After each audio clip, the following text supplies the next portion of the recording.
and I can't tell you it now, but I always remember his name. And so in college, I called out to LA from Bowling Green, Kentucky, where I was in school. And I called every day for 3 weeks. And I asked, I got a hold of whoever answered the phone. I said, whatever his name is, Eugene, whatever. And I said, yeah, I just want to talk to him about an internship over and over and over again. Finally, after 3 weeks, the dude answers the phone. And he's like, how can I help you? And I said, I'm graduating in the summer. I'm like 3 months away.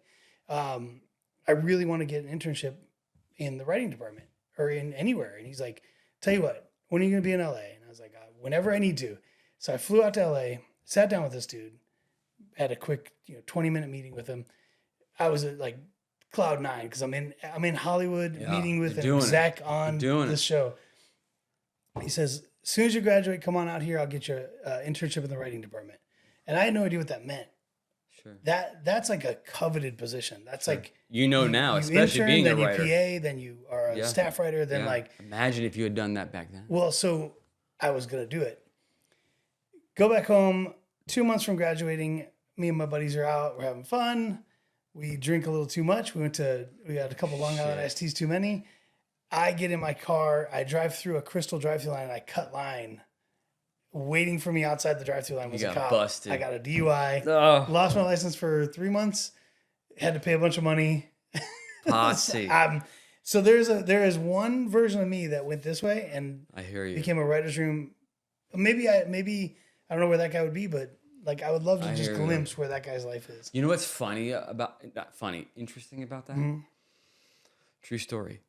I was working as an intern in Arizona in the dub vault room, like where you this is back in VHS days. Where you take the VHS, but once the massive decks, you're like 50 decks. I'm managing the records on all these decks, so you can send these tapes out. But once they're done, you got to pinch off the record part. Oh, right. So it doesn't record over it, right? And I had that job. I need to show a picture of what this is to everybody watching. I know that no one knows that we're dating myself right now. Yeah. But anyway, I remember being in this cave. Mm-hmm. And dude, I remember calling Kevin Kerslick over and over and over again. He's like my idol. I'm gonna get him on the podcast. You know, he directed Nirvana. Yeah. Everything about Kevin's work was experimental, super in one with the music. I loved it. Anyway, I called him no differently than you did, over and over, and never getting it. And then finally one day he's like, "Hey, hey, Colin, it's Ryan. Oh, hey, what's going on, man?" And I was just like, blah, blah, blah, blah, blah, blah, blah, just riffing. He's like, "Well, yeah, man. If you find yourself in LA, holler at me, man." Yeah. 2 days later, I packed my shit and I was gone. You knocked on his door? I mean, you went straight to him? I didn't find him for a while, but I didn't find him for like 2 weeks. But then randomly one Sunday, I'm walking on Hollywood Boulevard alone, just kind of chilling, lonely, and I see cops on the edge of the streets. And I'm like, oh, I walk by, and I looked up the street. It's a film set. You know, if you're walking, you're safe. You can go walk up the road. And I walk up the road, and sure as shit, it's Kevin shooting a video. So for that point, I had a relationship with him, and I started to intern with him.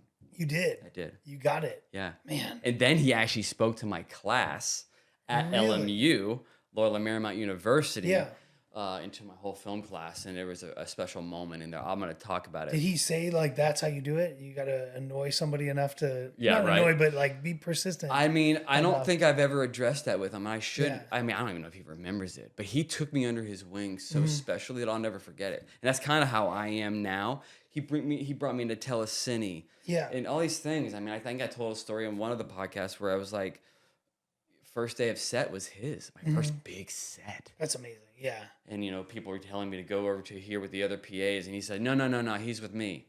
And I held his clamshell, which is like, you know, at that point, 16 mils recording to a clamshell. Yep. You had to record it and rewind it. I remember that. Remember that? Yeah, remember that? I remember. But I was able to watch the filmmaking being done. Yeah. It was super kinetic. I'm like, this is amazing. How old are you here? You're 19? Oh, man, I was 19. Okay. 19 years old. God, that's crazy, right? But those days you didn't know past that. You didn't know what it took to do any level past that.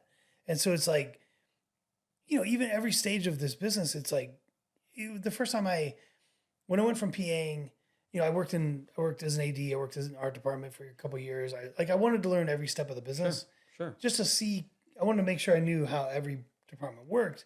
And I remember getting my first job. I'd make short films with friends on the side, but like my first time I got to do a behind the scenes for a music video and actually like hold a camera and not be there, not be there shoveling shit from models' feet Sure. while they're out in a cow field, which I had to do, which is the most embarrassing thing ever. Sure. And when they told me to invoice them, I was like, I don't know how much to send them. And so Sure. I asked a friend, they're like, yeah, usually it's like, at the time it was like $500 for a day. And I was like, I can't ask them to pay me that. No, right? And you have that, I don't know, it's not phone. It's not FOMO. What's the word I'm looking for?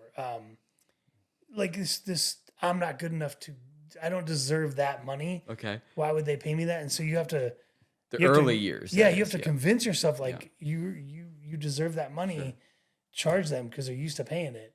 So it's hard to like jump to the next level each time and go, I deserve to be here and not feel like a fraud, a fake, that you're not like you don't deserve that step yet.